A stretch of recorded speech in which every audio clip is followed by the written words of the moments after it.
mi chăm bao ca sĩ cha a bồi pa ca dây dòng tê a kling mi na cút chung a căn chân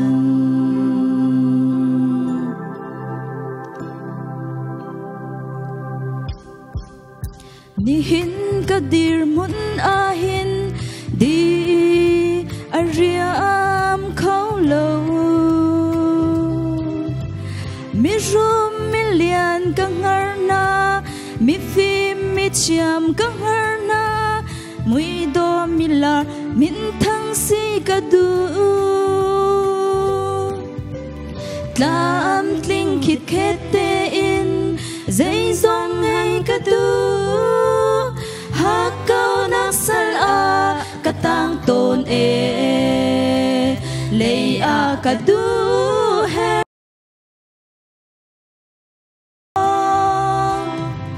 cây ma lung rin in ka nung na ka her bao nak le tin lâu nak chu boy pa kil ven na hao ruang an si tem tuar nak le har san nak chu boy pa mai mu ter tu an si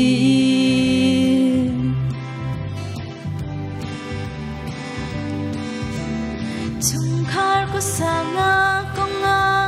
li riam khâu lo in pa chắc khang căng har na bong kam si ning căng har na mai xoang dir mon a pen ka tu lam ting khit khet te in dây dòng ngay ka tu du pha nak sala ka tang to ne lei a ka du her pun ting se lo cây ma lung rin in ka nung na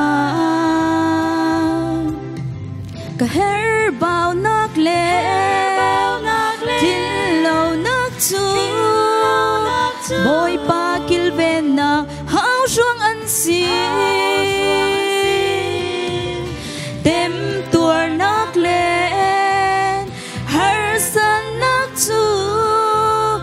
boy pa mai mu ter tu an si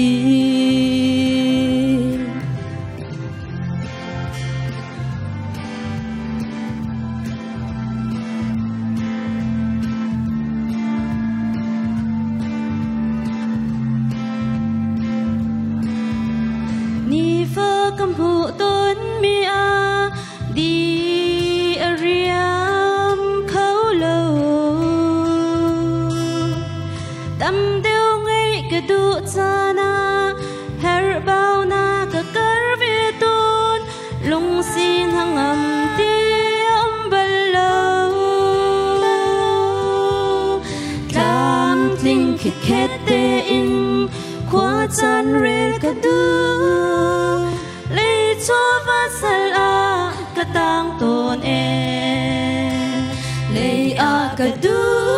her pun tling se lo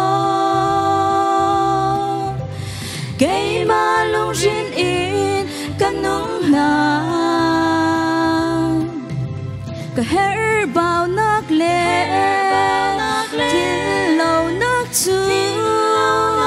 boy pa kil ven na ruang an si tem tuar nak len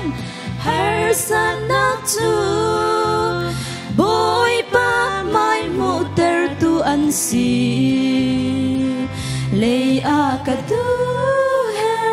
pun tling se lo